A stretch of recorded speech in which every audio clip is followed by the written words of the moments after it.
चंचला भाभी के स्वभाव में जरूरत से कुछ ज्यादा मिठास थी, जो शुरू से ही मेरे गले कभी नहीं उतरी। लेकिन घर का हर सदस्य उनके इस स्वभाव का मुरीद था। वैसे भी हर कोई चाहता है कि उसके घर में गुनी सुघड़, सबका ख्याल रखने वाली और मीठे बोल बोलने वाली बहू आए। हुआ भी ऐसा ही। चंचला भाभी को पाकर माँ और बाबूजी दोनों निहाल थे। बल्कि धीरे धीरे चंचला भाभी का जादू ऐसा चला कि माँ और बाबूजी नवीन भैया से ज्यादा उनकी पत्नी यानी चंचला भाभी को प्यार और मान देने लगे। कभी बुलंदियों को छूने का हौसला रखने वाले प्रतिभाशाली और आकर्षक व्यक्तित्व वाले नवीन भैया अपनी ही पत्नी के सामने फीके पड़ने लगे। मेरे 4 भाई बहनों में सबसे बड़े थे मयंक भैया, फिर सुनंदा दी, उसके बाद नवीन भैया और सबसे छोटी थी मैं। हम चारों भाई बहनों में शुरू से ही नवीन भैया पढ़ने में सबसे होशियार थे, इसलिए घर के लोगों को भी उनसे कुछ ज्यादा ही आशाएं थी। आशा के अनुरूप नवीन भैया पहली बार में ही भारतीय प्रशासनिक सेवा की मुख्य लिखित परीक्षा में चुन लिए गए और उस दौरान मौखिक परीक्षा की तैयारियों में जुटे हुए थे। जब एक शादी में उनकी मुलाकात चंचला भाभी से हुई। निम्न मध्यवर्गीय परिवार की साधारण से थोड़ी सुंदर दिखने वाली चंचला भाभी को नवीन भैया में बड़ी संभावनाएं दिखी। यह वाकई प्यार हो गया, किसे मालूम, लेकिन नवीन भैया उनके प्यार के जाल में ऐसे फंसे कि उन्होंने अपना पूरा कैरियर ही दांव पर लगा दिया। उनसे शादी करने की ऐसी जिद ठान ली कि उसके आगे झुककर उनकी मौखिक परीक्षा के तुरंत बाद उनकी शादी चंचला भाभी से कर दी गई।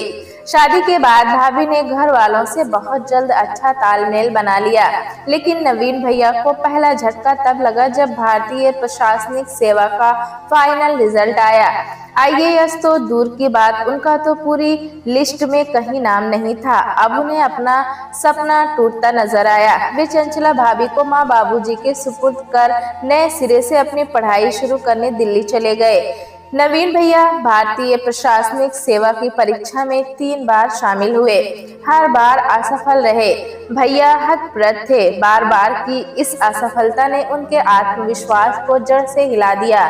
जिन नौकरियों को कभी नवीन भैया ने पाकर भी ठोकर मार दी थी, अब उन्हीं को पाने के लिए ललायित रहते, कोशिश करते, पर हर बार असफलता हाथ आती। जब किसी काम को करने से पहले ही आत्मविश्वास डगमगाने लगे तो सफलता प्राप्त करना कुछ ज्यादा ही मुश्किल हो जाता है। उनके साथ ही यही हो रहा था। नवीन भैया पटना लौट आए थे। यहाँ भी वे नौकरी की तलाश में लग गए। कहीं कुछ हो नहीं पा रहा था। बाबूजी उनका आत्मविश्वास बढ़ाने के बदले उन्हें हमेशा निकम्मा, कामचोर और न जाने क्या क्या कहते रहते। प्रतिभाशाली लोगों को चाहने वालों की कमी नहीं होती और उनसे ईर्ष्या करने वाले भी कम नहीं होते। होता यह है कि जब कोई प्रतिभाशाली व्यक्ति कामयाबी की राह नहीं पकड़ पाता तो उसके चाहने वाले उससे मुंह मोड़ने लगते हैं और ईर्ष्या करने लगते, ताने कसने लगते, कोई मौका नहीं छोड़ते। नवीन भैया से जलने वाले रिश्तेदारों और पड़ोसियों को भी मौका मिल गया उन पर तरह तरह के व्यंग बाढ़ चलाते रहने का। उनकी असफलता से आहत उनके अपने भी उन्हें जब तब जली कटी सुनाने लगे। पास पड़ोस के लोग तो अक्सर उन्हें कलेक्टर बाबू कहकर जले पे नमक छिड़कते, जिसे सुनकर एक बार नवीन भैया तो मरने मरने पर उतारू हो गए थे। जब बाबूजी को इस घटना के बारे में मालूम हुआ तो वे क्रोध में अंधे हो उन्हें बेशरम और नालायक जैसे शब्दों से नवाजते हुए मारने तक दौड़ पड़े थे। पूरी तरह टूट चुके नवीन भैया देर तक ड्राइंग रूम के एक कोने में सुबक सुबक कर रोते रहे। उनका तो आत्मविश्वास के साथ जैसे स्वाभिमान भी खत्म हो रहा था।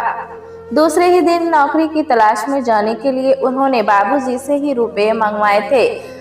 भाई की दुर्दशा से आहत बड़े भैया ने दूसरा कोई रास्ता न देख समझा बुझा कर उनका दाखिला कॉलेज में करवा दिया था।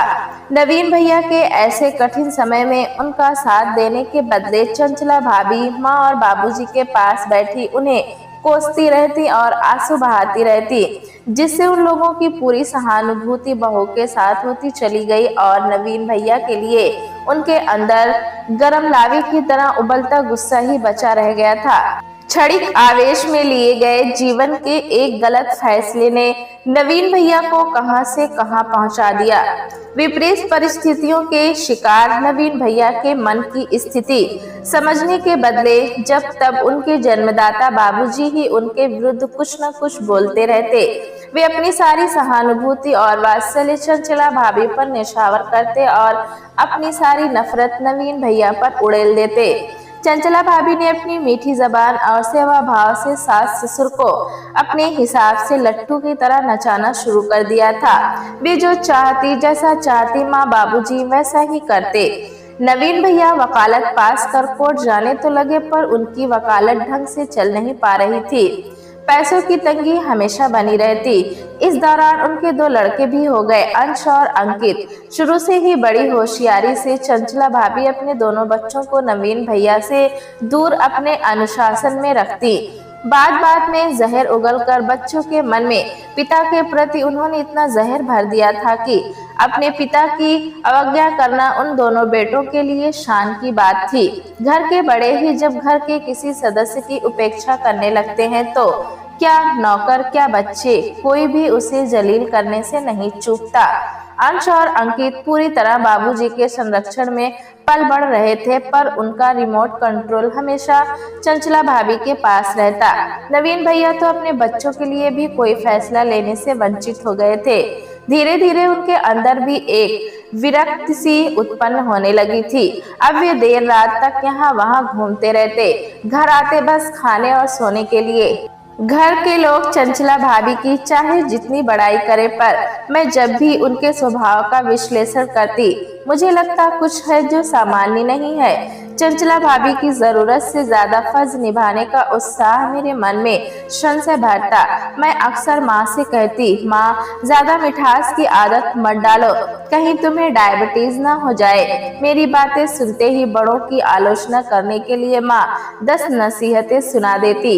ये चंचला भाभी के मीठे वचनों का ही असर था जो मयंक भैया, अंश और अंकित को भी अपने तीनों बच्चों में शामिल कर अपने बच्चों की तरह पढ़ाते लिखाते और उनकी सारी जरूरतों को पूरा करते।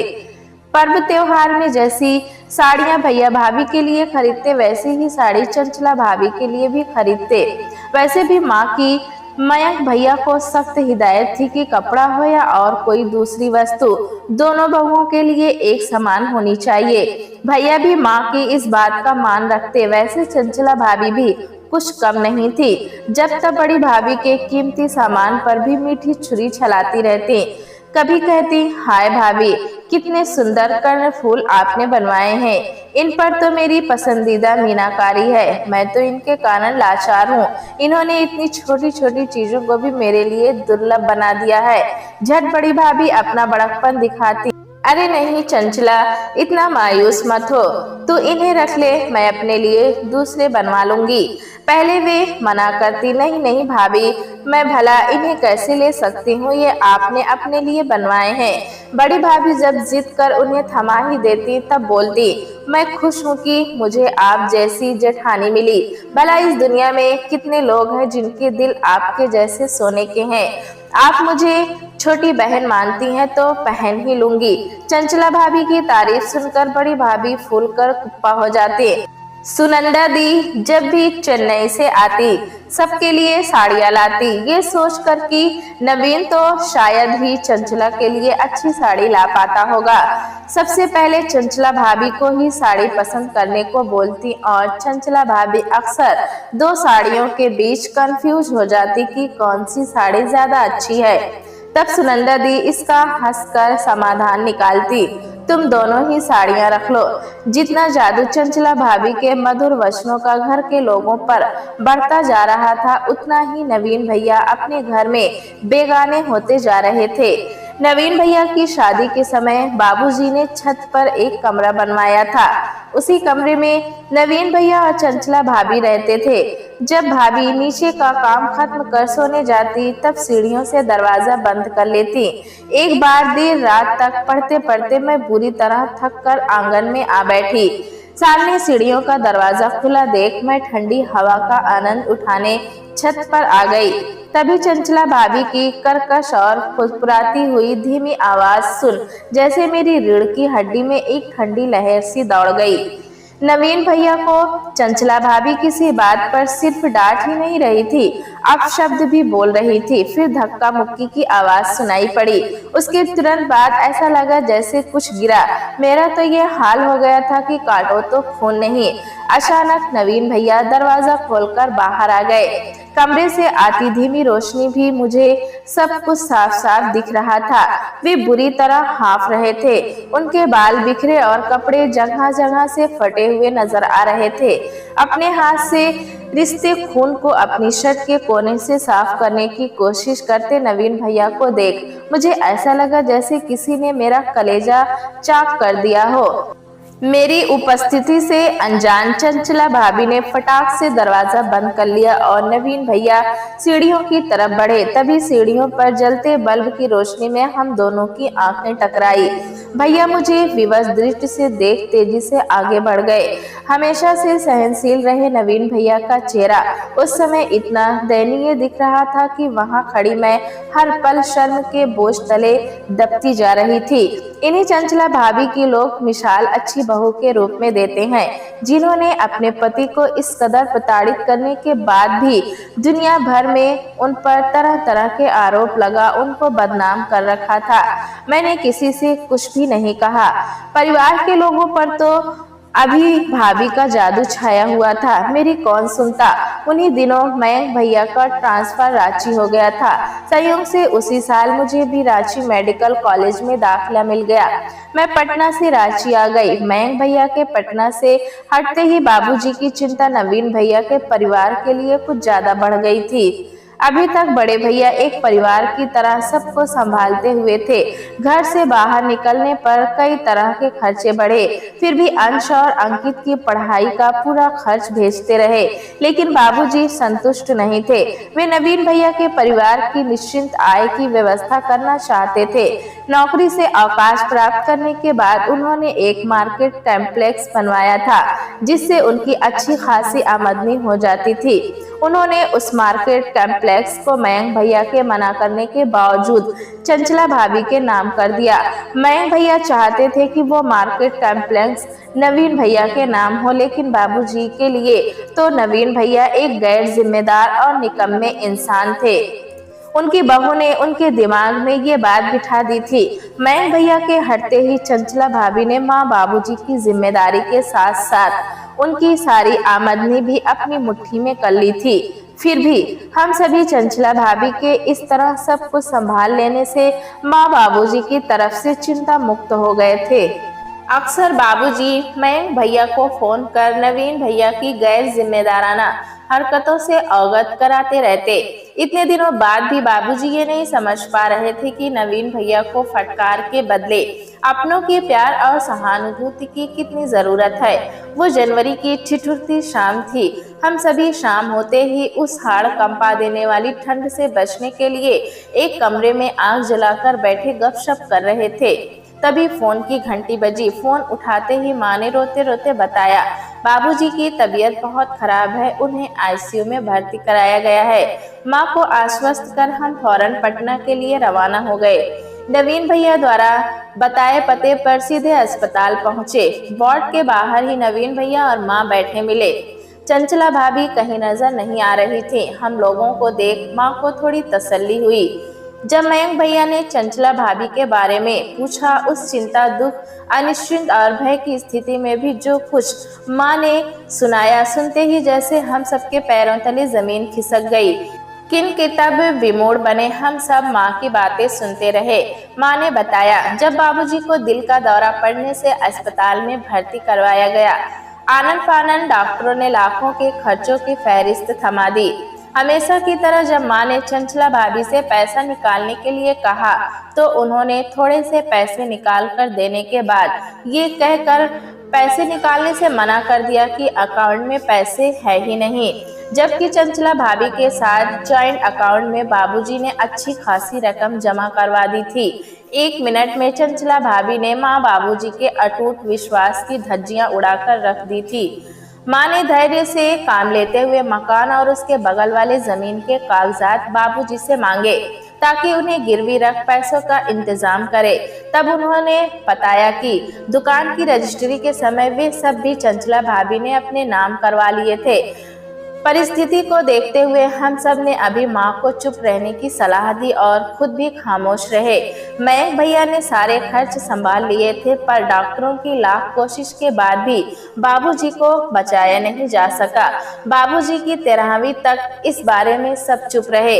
जब सारे रिश्तेदार चले गए, मयंक भैया ने चंचला भाभी को बुलाकर माँ द्वारा लगाए गए आरोपों की सत्यता जाननी चाहिए। तब बिना किसी संकोच के माँ द्वारा लगाए गए सारे आरोपों को सही बताते हुए वे बोली, हाँ, मैंने ऐसा किया है क्योंकि मैं नहीं चाहती कि मैं और मेरे दोनों बच्चे हमेशा आप लोगों के मोहताज रहें। उनकी आंखों में एक अजीब सी हिंसक ईर्ष्या धधक उठी, जिसे देख भैया ने समझाना चाहा कि तुम ऐसा क्यों सोचती हो कि हम सब तुम्हारे अपने नहीं हैं।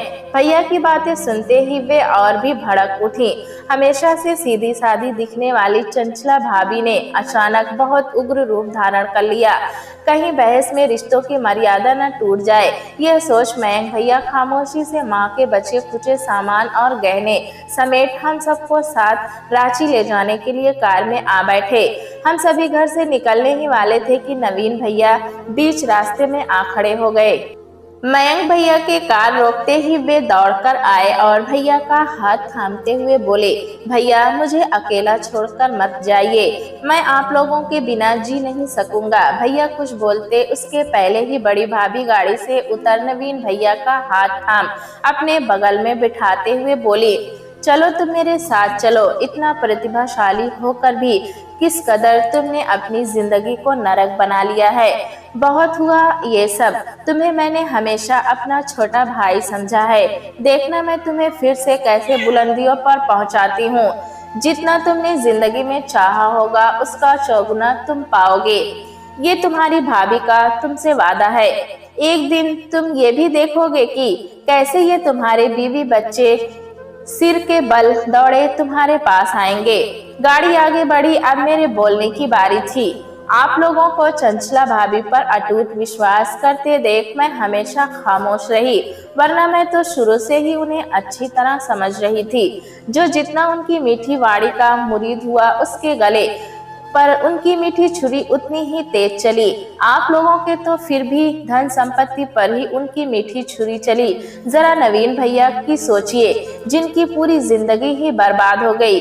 किसी के पास अब इस बात का भला क्या जवाब था। सब मीठी छुरी के मारे हुए थे। सबको राहत इस बात की थी कि चलो घाव भले हुआ, प्राण तो बचे शायद। इसलिए इस विषम परिस्थिति में भी सबके चेहरों पर मुस्कुराहट छा गई।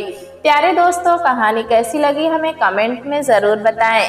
चैनल पे नए हैं तो एक लाइक और सब्सक्राइब करना ना भूलें।